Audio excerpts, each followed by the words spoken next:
Mesdames et messieurs, je suis convaincu que vous avez avec vous en ce moment un téléphone portable. Vous avez peut-être même ce qu'on appelle un smartphone. Ce sont des technologies très utiles qui ont beaucoup facilité nos vies depuis leur apparition. Quand même, il y a beaucoup d'aspects négatifs liés à ce type de technologie.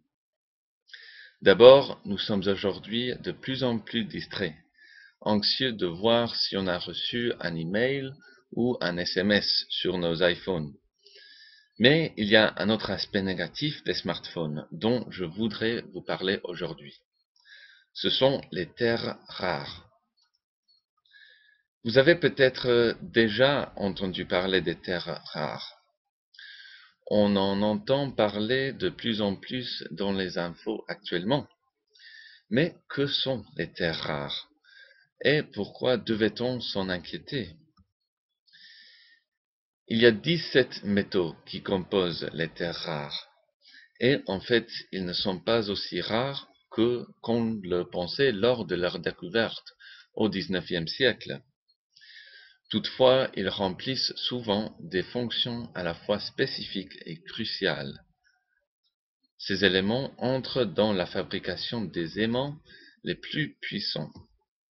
Grâce à eux, votre smartphone a une puissance de calcul qui aurait nécessité un volume considérable de matériel il y a 30 ans, mais qui tient aujourd'hui dans la paume de votre main.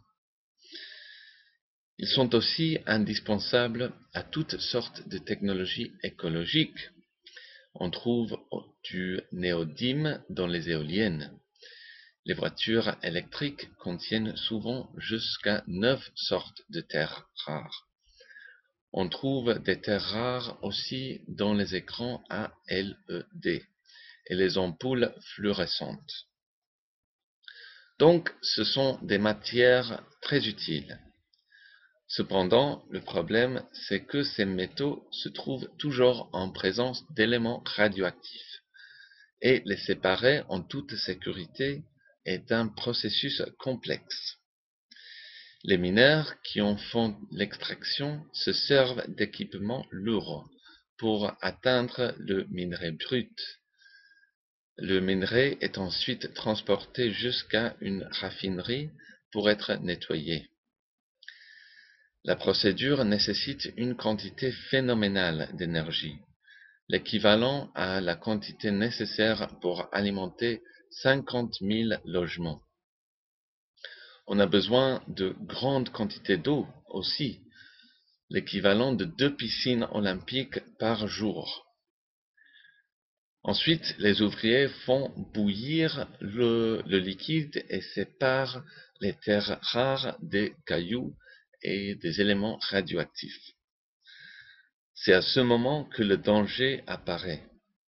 Les entreprises doivent prendre les précautions nécessaires pour veiller à ce que leurs employés ne soient pas exposés aux radiations. Malheureusement, il y a des entreprises qui ne le font pas. Dès que j'ai appris cette histoire louche, j'ai décidé de mener ma propre enquête sur la question. Un après-midi de la fin du mois de février 2012, je m'arrête dans une station essence dans une petite ville malaisienne. Je suis venu poser des questions au gérant. Il s'agit d'un sujet qu'il n'aime pas aborder, le travail qu'il faisait dans les années 1980. Il avait obtenu un contrat avec Asian Rare Earth, une usine qui fournissait des minéraux rares au secteur de l'électronique. Asian Rare Earth lui offrait 3 fois ce que lui rapportaient ses autres clients. Il devait uniquement évacuer des déchets loin de l'usine, sans que personne lui dise où ni comment s'en débarrasser. En réalité, il transportait des déchets toxiques et radioactifs sans en être au courant.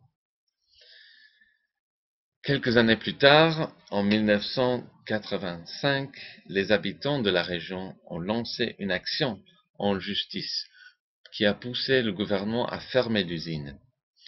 Les villageois étaient très inquiets par plusieurs phénomènes qu'ils avaient constatés.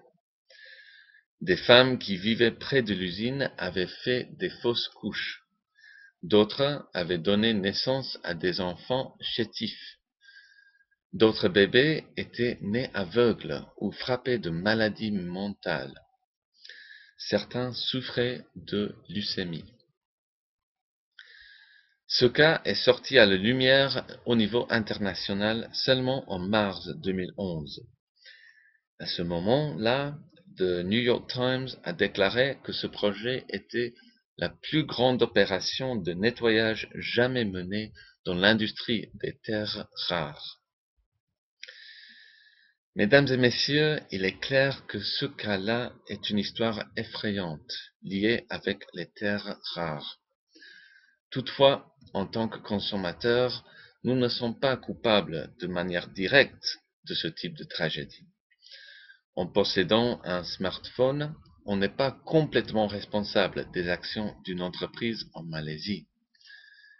Cependant, il faut que nous soyons conscients de ce type d'histoire et des dégâts que peuvent être le résultat de ce que nous achetons ici en Europe.